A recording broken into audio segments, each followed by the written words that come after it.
ರೇಣುಕಾಸ್ವಾಮಿ ಕೊಲೆ ಪ್ರಕರಣದಲ್ಲಿ ಬಂಧನಕ್ಕೆ ಒಳಗಾಗಿರುವ ನಟ ದರ್ಶನ್ ಮತ್ತು ಆತನ ಜೊತೆ ನಾಲ್ವರಿಗೆ ಒಟ್ಟು ನ್ಯಾಯಾಲಯ ಮಗದೊಮ್ಮೆ ಪೊಲೀಸ್ ಕಸ್ಟಡಿಯ ತೀರ್ಮಾನವನ್ನು ಕೊಟ್ಟಿದೆ. ಅಂದರೆ ಅರ್ಥ ಎಲ್ಲರೂ ಮತ್ತೆ ತಿರುಗಿ ಪೊಲೀಸ್ ಸ್ಟೇಷನ್ಗೆ ಹೋಗ್ತಾರೆ. ಆದರೆ ಆ ಪ್ರಕರಣದಲ್ಲಿ ಇರುವ ಹಲವರು ಇತರ ಹಲವರಿಗೆ ಲೈಕ್ ಪವಿತ್ರ ಗೌಡ, ಪವನ್ ಸೇರಿ 9 ಮಂದಿಯನ್ನು ನ್ಯಾಯಾಲಯ ನ್ಯಾಯಾಂಗ ಬಂಧನಕ್ಕೆ ಕಳಿಸಿದೆ. ಅರ್ಥಾತ್ ಪರಪ್ಪನಗ್ರಹಾರಕ್ಕೆ ಹೋಗುತ್ತಾರೆ.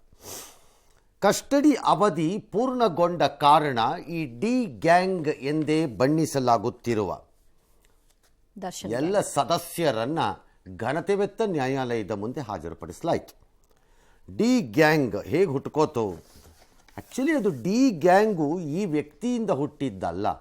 Actually original D gang is Dawood gang. ಅದು ಸಾಮ್ಯತೆಗಳೇನಾದ್ರು ಕಂಡು ಬಂದರೆ ಅದಕ್ಕೆ ನಾವೇನು ಮಾಡೋಕ್ಕಾಗಲ್ಲ ಯಾರೂ ಅಷ್ಟೇ. ಡಿ ಗ್ಯಾಂಗ್ ಅಂದರೆ ಅದು ಏನೋ ಇಲ್ಲೂ ಅದನ್ನೇ ಕರೀತಿದ್ದಾರೆ. ಹಾಗಾಗಿ ನಾನು ಹೇಳ್ತಾ ಇದ್ದೀನಿ ಅಷ್ಟೇ. ತನಿಖೆಗೆ ಸಹಕರಿಸ್ತಿಲ್ಲ ಆರೋಪಿಗಳು.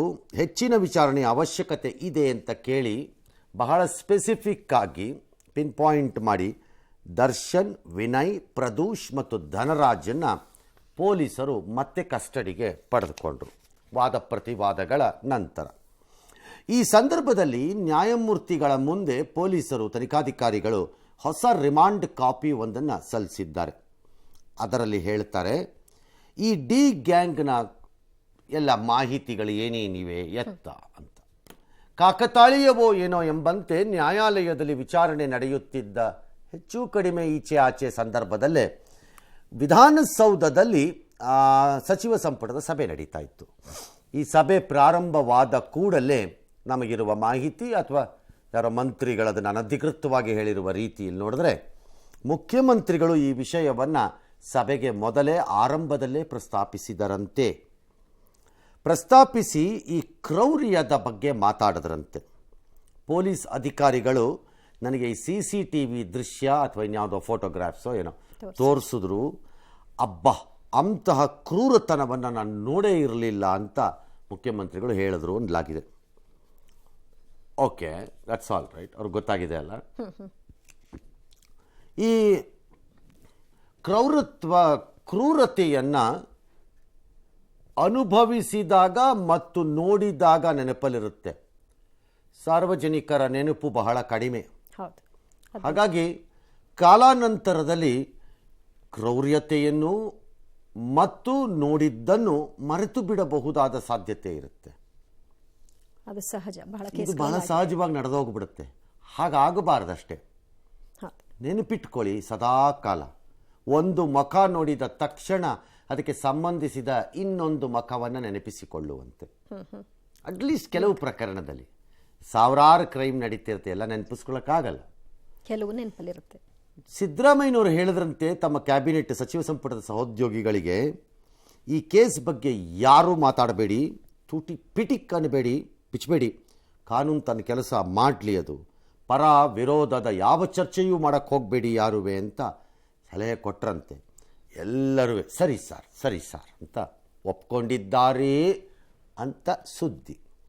ಒಪ್ಪಿದವರೆಲ್ಲ ಹೊರಗೆ ಹೋದ ಮೇಲೆ ಒಪ್ಪಿದ್ದೇನೆ ಎಂದು ಅದು ಸಂವಿಧಾನದ ರೀತಿ ಅಂತ ಪಾಲನೆ ಮಾಡಬೇಕು ಅಂತೇನಿಲ್ಲ. ಇದನ್ನು ವೀಕ್ ಮಾಡುವ ಪ್ರಯತ್ನಗಳು ಅಥವಾ ಇದಕ್ಕೆ ನೆರವು ಕೊಡಲು ಮನಸ್ಸಿರುವ ಕೆಲ ವ್ಯಕ್ತಿಗಳು ಇನ್ನೂ ಇದ್ದಾರೆ. ಅವರು ಆ ಪ್ರಯತ್ನವನ್ನು ಮಾಡ್ತಾನೇ ಇರ್ತಾರೆ. ಎಲ್ಲಿವರೆಗಾಗತ್ತೋ ಅಲ್ಲಿವರೆಗೆ ಅದು ನಿಲ್ಲಿಸಲ್ಲ. ಎಸ್. 9, 10 ಮತ್ತು 14 ರವರಿಗೆ ರಿಮಾಂಡ್ ಅನ್ನ 4 ದಿನಗಳ ಕಾಲ ಮುಂದುವರಿಸಲಿಕ್ಕೆ ಅವರು ಒಂದು ಅರ್ಜಿಯನ್ನ ನ್ಯಾಯಾಲಯದ ಮುಂದೆ ಸಲ್ಲಿಸಿರ್ತಾರೆ. 2 ದಿನಗಳ ಕಾಲ 22ನೇ ತಾರೀಕು ಸಂಜೆ 5 ಗಂಟೆ ಒಳಗಡೆ ಅವರನ್ನ ತಂದು ಹಾಜರುಪಡಿಸತಕ್ಕದ್ದು ನ್ಯಾಯಾಲಯದ ಮುಂದೆ ಅಂತ ಆದೇಶ ಆಗಿದೆ. ಕೇಳಿದ್ದು 4 ದಿನ ಪೊಲೀಸ್ ಅಭಿರಕ್ಷೆಗೆ ಕೇಳಿದ್ರು. 2 ದಿನಗಳ ಕಾಲ police ಅಭಿರಕ್ಷೆಗೆ ನೀಡಿರ್ತಾರೆ.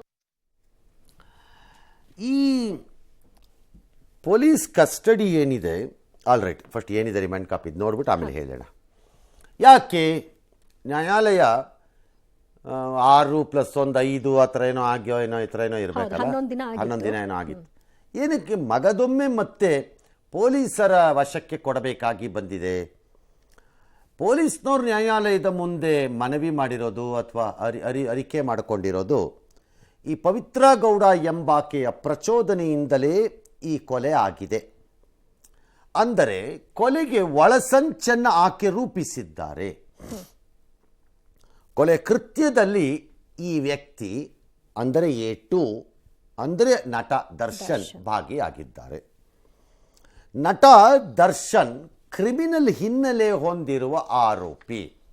That is very important. ಯಾಕೆ ನಮಗೆ ಅಟ್ಲೀಸ್ಟ್ ಕಾನೂನಾತ್ಮಕವಾಗಿ ಏನೋ ಅದು ನನಗೆ ಗೊತ್ತಿಲ್ಲ. ನಮಗೆ ಏನಕ್ಕೆ ಕ್ರಿಮಿನಲ್ ಹಿನ್ನೆಲೆ ಅಂತ ಅಂದರೆ ಅವರ ಪೂರ್ವ ಇತಿಹಾಸದಲ್ಲಿ ಇಂತಹ ಕೃತ್ಯಗಳು ನಡೆಯುತ್ತಿವೆ. ಯಾಕದು ಇಂಪಾರ್ಟೆಂಟ್ ಆಗಬೇಕು?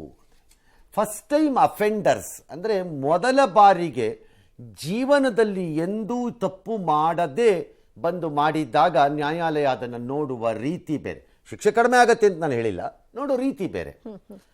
ಆದರೆ ಪದೇ ಪದೇ ಮಾಡುವವನನ್ನು ನೋಡುವ ರೀತಿ ಬೇರೆ. ಕ್ರಿಮಿನಲ್ ಹಿನ್ನೆಲೆ ಅಂದರೆ he looks like A habitual offender ಥರ. ಹ್ಯಾಬಿಚುಯಲ್ ಅಂದರೆ ಅಪಾಯಕಾರಿ, ಬಿಟ್ಟರೆ ಕಷ್ಟ, ನಾಳೆ ಜಾಮೀನಿಗೆ ಬಂದಾಗಲೂ ಬರ್ಬೋದು. ಇದೆಲ್ಲ A4 ರಾಘವೇಂದ್ರ, 15 ಕಾರ್ತಿಕ್ ಮತ್ತು A16 ಕೇಶವಮೂರ್ತಿಗೂ ಕ್ರಿಮಿನಲ್ ಹಿನ್ನೆಲೆ ಇದೆ. ಈ ಕೊಲೆಗೆ ಅಭಿಮಾನಿ ಬಳಗ ಮತ್ತು ಹಣ ಬಳಸಿರುವ ದರ್ಶನ್ ಅಂತ ಅವರ ಮೇಲೆ ಆರೋಪ ಬಿದ್ದಿದೆ. ಅಭಿಮಾನಿ ಬಳಗ ಅಂದರೆ ಅದು ಯಾರೋ ರಾಘವೇಂದ್ರನೋ ಯಾರನೋ ಚಿತ್ರದುರ್ಗದ ಅಧ್ಯಕ್ಷನೋ ಉಪಾಧ್ಯಕ್ಷನೋ ಅಥವಾ ಏನೋ ಗೊತ್ತಿಲ್ಲ, ಏನೋ ಒಂದು ಅಧ್ಯಕ್ಷ ಆತ. ಹಣ ಗೊತ್ತೋ, ಅದೆಲ್ಲ 5 ಲಕ್ಷ ಕೊಟ್ಟರು 10 ಲಕ್ಷ ಕೊಟ್ಟರು ಸೀಸ್ ಮಾಡಿದ್ವಿ ಅಂತ ಪೊಲೀಸ್ನವ್ರು ಹೇಳ್ತಿದ್ದಾರೆ. ಈ ಮಧ್ಯೆ ನಟ ದರ್ಶನ್ ಮನೆಯಲ್ಲಿ 37,40,000 ರೂಪಾಯಿನೋ ಸೀಸ್ ಆಗಿದೆ. ಹಸಿರು ಬಣ್ಣದ ಬ್ಯಾಗಲ್ಲಿತ್ತು. ಯಾವ ಬ್ಯಾಗಲ್ಲಿದ್ರೇನ್ರಿ? ದುಡ್ಡೇ. ಯಾವ ಬ್ಯಾಗಲ್ಲಿದ್ರೇನೀಗ? ಗೋಣಿ ಚೀಲದಲ್ಲಿದ್ದರು ದುಡ್ಡೇ, ಸೂಟ್ ಕೇಸ್ ಒಳಗಡೆ ಇದ್ದರು ದುಡ್ಡೇ, ಸೇಫ್ ಲಾಕರಲ್ಲಿದ್ದರು ದುಡ್ಡೇ, ಜೇಬಲ್ಲಿದ್ದರು ದುಡ್ಡೇ. ಬಟ್ ಈ ದುಡ್ಡೇ ನೋ ಐಡಿಯಾ ಎಲ್ಲಿಗೆ ಲಿಂಕ್ ಮಾಡ್ತಾರ ಸೀಜರನ್ನು ಅಂತ. ಯಾಕಂದರೆ ದುಡ್ಡಿದೆ ಅಂದ ತಕ್ಷಣ ಕೊಲೆ ಆಗಬೇಕು ಅಂತಲ್ಲ, ಅದನ್ನ ಇದಕ್ಕೆ ಬಳಸಿದ್ದಾರೆ ಅಂತಾನೂ ಅಲ್ಲ, ಅದರದ್ದೇ ಹಣ ಅಂತಾನೂ ಅಲ್ಲ. ಅದು ಒಂದು ವೇಳೆ ಸುಪಾರಿ ಆಗಿದ್ದಿದ್ರೆ, ಸುಪಾರಿ ತಗೊಂಡಿದ್ರು ಅದನ್ನ ಎಕ್ಸಿಕ್ಯೂಟ್ ಮಾಡಿದ್ದಕ್ಕೆ ಬಂದಿರೋ ಹಣ ಇದು ಅಂತನಾರು ಅನ್ಬೋದು. ಹಂಗಲ್ಲ ಅದು. ಮೇ ಬಿ ಅದರದ್ದು ಆದಾಯ ಏನು ಎತ್ತ ಅಂತ ಏನಾರು ಹೇಳಿದ್ರೆ ಹೇಳ್ಬೋದು ಬೇಕಾರಷ್ಟೆ. ಉಳಿದುಕೊಂಡಿದ್ದ ಮೈಸೂರು ಹೋಟೆಲ್ನಲ್ಲೂ ಒಂದು 3 ಲಕ್ಷ ರೂಪಾಯಿ ಸಿಕ್ಕಿತ್ತಂತೆ. ಅದು ಡೇ ಟು ಡೇ ಖರ್ಚಿಗೆ ಅಂತ ಇಟ್ಕೊಂಡಿದ್ರೇನು? 3 ಲಕ್ಷ ಅಲ್ಲ, ಅವ್ರ ಖರ್ಚಿನ ವ್ಯಾಪ್ತಿಗೆ ಅದು ಇರ್ಬೋದ್ರಿ. ನಮಗೆ ಬೇರೆಯವ್ರಗಳಿಗೆ ಆ ರೀತಿ ಹಣವನ್ನು ವೆಚ್ಚ ಮಾಡುವುದು ಮತ್ತು ಆದಾಯ ಇಲ್ಲದಿದ್ದಾಗ ನಮಗದು ಹಂಗೆ ಅನ್ನಿಸ್ಬೋದು, ಅವ್ರಿಗದು ದೊಡ್ಡದಲ್ಲ ಅನಿಸಿರ್ಬೋದು. ಡೇ ಟು ಡೇ ಖರ್ಚಿಗೆ ಕೈಯಲ್ಲಿರಲಿ ಅಂತ ಇಟ್ಕೊಂಡಿರ್ಬೋದೇನೋ. ದರ್ಶನ್ ಸೂಚನೆ ಪ್ರಕಾರ ವಿಜಯಲಕ್ಷ್ಮಿ ಎಂಬಾಕೆಗೆ 3 ಲಕ್ಷ ರೂಪಾಯಿನ ಯಾರೋ ಮೇಕಪ್ ಮ್ಯಾನ್ ಕೊಟ್ಟಿದ್ರಂತೆ. ಅದನ್ನು ಪೊಲೀಸ್ನವರು ವಿಚಾರಣೆಯಲ್ಲಿ ಕೇಳಿದ್ರಂತೆ. ಅವ್ರದನ್ನು ವಾಪಸ್ ಪೊಲೀಸ್ನವ್ರ ಕೈಗೆ ಕೊಟ್ಟುಬಿಟ್ಟಿದ್ದಾರಂತೆ. All right, very good.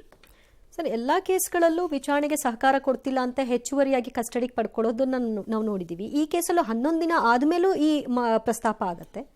2 ಆಗಿರ್ಬೋದು. ನ್ಯಾಯಮೂರ್ತಿಗಳು 4 ದಿನ ಅವ್ರು ಕೇಳಿದ್ದಾರೆ ಅಂತ 2 ದಿನ ಕೊಟ್ಟಿದ್ದಾರೆ.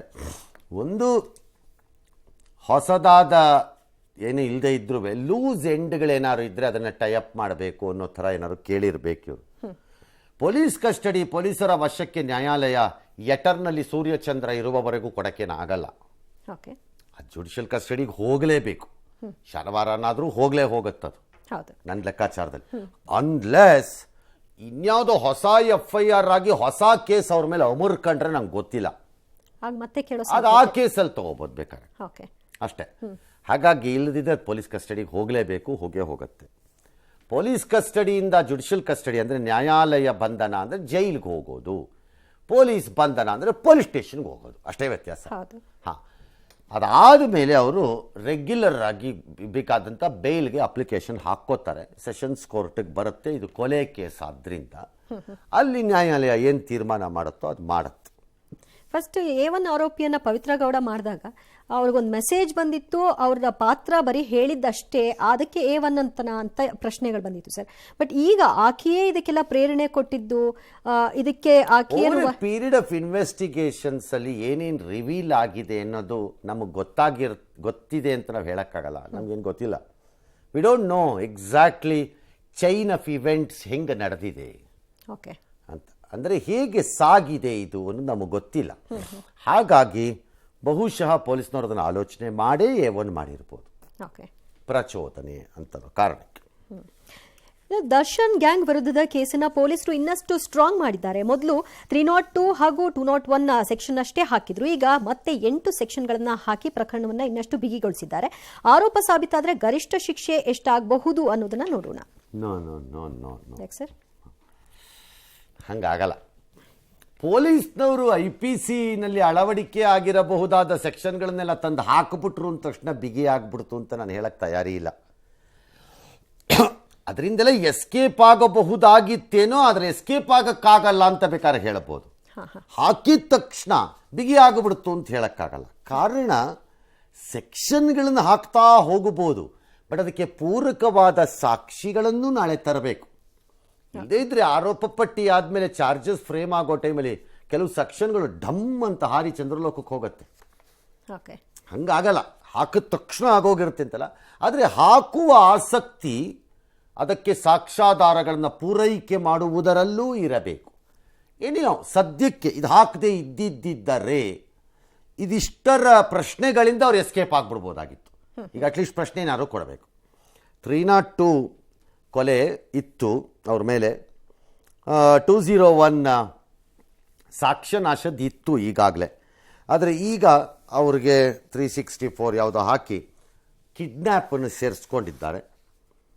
120B ಆಬ್ವಿಯಸ್ಲಿ ಒಳಸಂಚು ಪಿತೂರಿ, ಕ್ರಿಮಿನಲ್ ಉದ್ದೇಶ, ಸುಲಿಗೆ, ಕಾನೂನುಬಾಹಿರ ಸಭೆ, ಗಲಭೆ, ಮಾರಕಾಯುಧಗಳ ಬಳಕೆ, ಏಕೈಕ ಉದ್ದೇಶದಿಂದ ಎಲ್ಲರೂ ಒಟ್ಟುಗೂಡಿ ಕೃತ್ಯ. ಇಲ್ಲೀಗಲ್ ಕನ್ಫೈನ್ಮೆಂಟ್ ಯಾವುದ್ರೊಳಗೆ ತರ್ತಾ ಇದ್ದಾರೆ ಇವರು? ಅಕ್ರಮವಾಗಿ ವ್ಯಕ್ತಿಯನ್ನು ಕೂಡು ಹಾಕುವುದು. ಎಲ್ಲಿ ತರ್ತಿದ್ದಾರೆ ಗೊತ್ತಾಗ್ತಿಲ್ಲ, ಎಲ್ಲಿ ತಂದ್ಕೊಂಡ್ರೋ ಇದನ್ನು. ಏನ್ಯಾವ ಸೆಕ್ಷನ್ಸ್ ಏನೋ ಹಾಕಿದ್ದಾರೆ, ಟೈಟ್ ಮಾಡ್ಕೊಂಡಿದ್ದಾರೆ, ಬಟ್ ಅದಕ್ಕೆ ಬೇಕಾದ ಪೂರಕ ಸಾಕ್ಷ್ಯ ಬೇಕು. ಬರೀ ಸೆಕ್ಷನ್ ಹಾಕಿದ್ರೆ ಆಗಲ್ಲ, ಅದನ್ನು ಪ್ರೂವ್ ಮಾಡಬೇಕು. ಎಸ್. ಈ ಮಧ್ಯೆ ದೇಶದಲ್ಲಿ ಇನ್ನೊಂದು ಗಲಾಟೆ ನಡೀತಾ ಇದೆ. ಅದು ವಿದ್ಯಾರ್ಥಿಗಳು ಇದ್ದಾರೆ, ನೀಟ್ ಹಗರಣ ಸುಪ್ರೀಂ ಕೋರ್ಟ್ ಮೆಟ್ಲು ಕೂಡ ಹೋಗಿದೆ. ಅಕ್ರಮ ನಡೆದಿಲ್ಲ ಅಂತ ಹೇಳ್ತಿದ್ರು, ಆದರೆ ಅದು ಪರೀಕ್ಷೆಗೆ ಮೊದಲೇ ಲೀಕ್ ಆಗಿತ್ತು ಅನ್ನೋ ಮಾಹಿತಿ ಈಗ ಹೊರಗೆ ಬರ್ತಾ ಇದೆ ಬಿಹಾರದಿಂದ. ಬಿಹಾರದಲ್ಲಿ ಅರೆಸ್ಟ್ ಆಗಿರುವ ಸಮಷ್ಟಿಪುರದ ವಿದ್ಯಾರ್ಥಿ ಅನುರಾಗ್ ಯಾದವ್ ತಪ್ಪೊಪ್ಪಿಗೆಯನ್ನು ಮತ್ತು ಪ್ರಶ್ನೆಪತ್ರಿಕೆ ಸೋರಿಕೆ ಕಿಂಗ್ ಪಿನ್ ಅಂತ ಯಾರು ಕರೀತಾರೆ, ಪಾಟ್ನಾದ ಅಮಿತ್ ಆನಂದ್ ಅಂತೆ, ಅವರಿಬ್ಬರು ತಪ್ಪೊಪ್ಪಿಗೆ ಕೊಟ್ಟಿದ್ದಾರೆ. ಹಾಗಾಗಿ ಒಂದು 14 ಜನನೇನೋ ಅಲ್ಲಿ SIT ಬಂಧಿಸಿದೆ. ಅವ್ರೇನು ಹೇಳ್ತಾರೆ, ನನ್ನ ಮಾವ ಯಾರೋ ಸಿಕಂದರ್ ಯಾದವ್ ಅನ್ನೋನು ದಾನಪುರ ನಗರ ಪರಿಷತ್ನಲ್ಲಿ ಇಂಜಿನಿಯರ್ ಆಗಿದ್ದಾನೆ.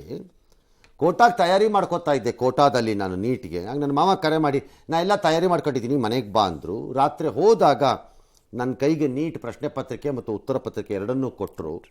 ನಾವು ರಾತ್ರಿಯೆಲ್ಲ ಅದನ್ನು ಬಯಾರ್ಟ್ ಮಾಡ್ಕೊಂಡ್ವಿ, ಗಟ್ ಮಾಡೋದು ಪುನರ್ಮನನ ಮಾಡ್ಕೊಂಡ್ಬಿಟ್ವಿ. ಬೆಳಿಗ್ಗೆ ಪರೀಕ್ಷೆಗೆ ಹೋದಾಗ ಅದು ಮ್ಯಾಚ್ ಆಗ್ತಾ ಇತ್ತದು. ಅಮಿತ್ ಆನಂದ್ ಅನ್ನೋ ವ್ಯಕ್ತಿ ಹೇಳೋದು, ಅವನೇ ಕಿಂಗ್ ಪಿನ್. ಪರೀಕ್ಷೆಗೆ ಮುನ್ನಾ ದಿನಾನೇ ಪ್ರಶ್ನೆ ಪತ್ರಿಕೆಯನ್ನು ಸೋರಿಕೆ ಮಾಡಿದ್ವಿ. ಒಬ್ಬೊಬ್ಬ ವಿದ್ಯಾರ್ಥಿಯಿಂದ 30-32 ಲಕ್ಷ ಪಡೆಯೋದಕ್ಕೆ ಪ್ಲ್ಯಾನ್ ಇತ್ತು. ಅವರಿಗೆ ಪ್ರಶ್ನೆ ಪತ್ರಿಕೆ ಉತ್ತರ ಪತ್ರಿಕೆ ಎಲ್ಲ ಕೊಟ್ಟಿದ್ವಿ. ಅದನ್ನು ಹೇಗೆ ನೆನಪಿಟ್ಕೋಬೇಕು ಅನ್ನೋದನ್ನೂ ಎಲ್ಲ ಅವ್ರಿಗೆ ಹೇಳ್ಕೊಟ್ಟಿದ್ವಿ. ಎಲ್ಲ ಮುಗಿದ ಮೇಲೆ ಮನೆಯಲ್ಲಿ ಪ್ರಶ್ನೆ ಪತ್ರಿಕೆ ಉತ್ತರ ಪತ್ರಿಕೆ ಇದನ್ನೆಲ್ಲನೂ ಸುಟ್ಟಾಕ್ಬಿಟ್ವಿ. ನಮ್ಮ ಕೆಲಸಕ್ಕೆ ಈ ಸಿಕಂದರ್ ಯಾದವ್ ಕೂಡ ಕೈ ಜೋಡಿಸಿದ್ದ. ಅವನು ಯಾರೋ ಎಂಜಿನಿಯರು. ಪ್ರಶ್ನೆ ಪತ್ರಿಕೆ ಸೋರಿಕೆ ಇದೆ ಮೊದಲೆಲ್ಲ ಹಿಂದಿನ ಹಲವು ಬಾರಿ ಮಾಡಿದ್ದೀವಿ ಅಂತ ಅವನು ಹೇಳಿದ್ದಾನೆ.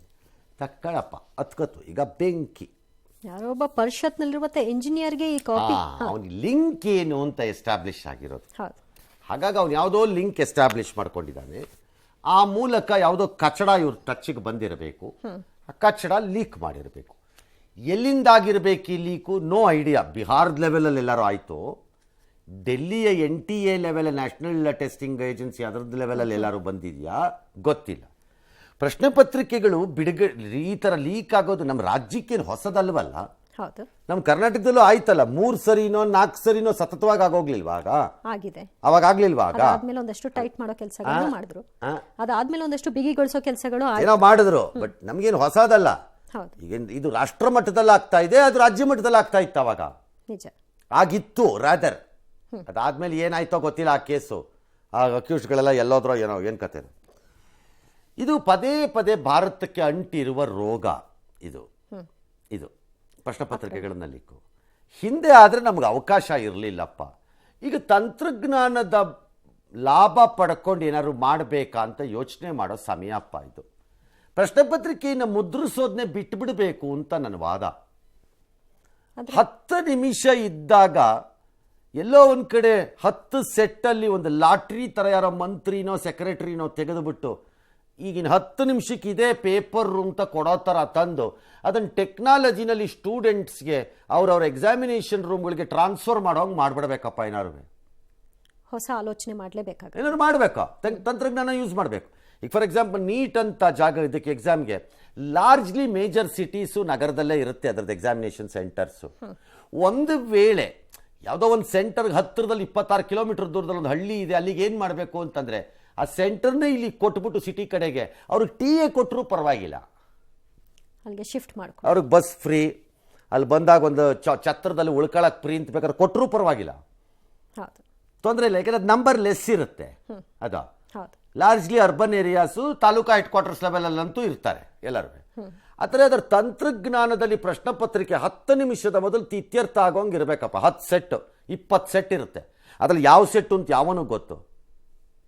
ಕರ್ನಾಟಕ ರಾಜ್ಯ ಲಾಟ್ರಿ ತೆಗೆದುಬಿಟ್ಟು ಸೆಟ್ ನಂಬರ್ 6 ಅಂದರೆ ಸೆಟ್ ನಂಬರ್ 6 ಅಂತ ಅನೌನ್ಸ್ ಮಾಡ್ರಪ್ಪ ಅಂತನ್ಬೇಕು, ಯಾವನಿಗೂ ಸಿಕ್ಬಾರ್ದಪ್ಪ. ತಂತ್ರಜ್ಞಾನದ ಬಳಕೆಯನ್ನು ಯಾವುದಾದ್ರೂ ಒಂದು ರೂಪದಲ್ಲಿ ತಂದು ಪತ್ರಿಕೆ ಮುದ್ರಿಸುವುದನ್ನೇ ನಿಲ್ಲಿಸ್ಬಿಡ್ಬೇಕು ನನ್ನ ಪ್ರಕಾರ. ಅದಾದ್ರೆ ಅಲ್ವಾ ಲೀಕ್ ಆಗೋದು.